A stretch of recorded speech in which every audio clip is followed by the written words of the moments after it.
पूरे विश्व में नारायण जहां भी गए हैं लक्ष्मी साथ गई, यहां पे नहीं आई। क्यों? तपस्या में पत्नी साथ नहीं आएगी।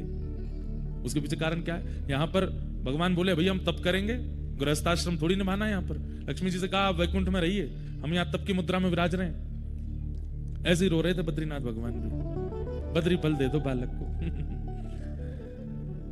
तो क्या बता रहा था मैं? लक्ष्मी जी को भगवान बोले देवी हम तप करेंगे, और तप के बीच में आप यदि हमारे साथ रहोगी, कभी कुछ सीरा बना लाओगी, लो बहुत ठंडा है सीरा खा लो, कभी कुछ काढ़ा बना लाओगी, बहुत ठंडा कुछ काढ़ा पी लो, कभी सौल उड़ाओगी, कभी कंबल उड़ाओगी, कभी घी की मालिश करोगी, कभी गरम गरम जल लाओगी, कुछ करो, हमको तुम तप में देख तो पाओगे नहीं, इसलिए तुम वैकुंठ ही रहो, हमारे तप में विघ्न होगा।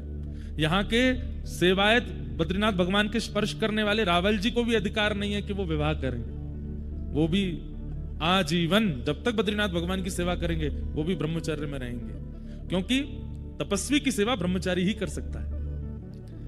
लेकिन लक्ष्मी जी से देखा नहीं गया। लक्ष्मी जी विचार करने लगी कि मैं क्या करूं, और तभी लक्ष्मी जी मन में विचार किया कि बदरी फल जो है यानी कि बेर, ये जिस पेड़ पर लगता है उस पेड़ की तासील बहुत गर्म होती है।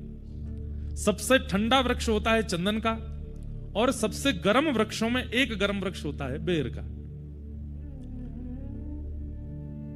लक्ष्मी मैया ने विचार किया कि ठाकुर जी बैठे हैं, इतनी ठंडी वायु चल रही है, ब्यार चल रही है, बर्फ गिर रही है, मैं अपने नाथ को देख नहीं पा रही। तो जहां पर ठाकुर जी बैठे थे ठीक वहीं कमर लगा करके लक्ष्मी जी ने विचार किया लक्ष्मी रूप में तो नहीं रह सकती, तब आप बदरी वृक्ष बनकर के प्रकट हो गए, ताकि इनका स्पर्श रहेगा तो ठाकुर जी को ज्यादा शीतलता का अनुभव नहीं होगा, इसलिए बद्रीनाथ।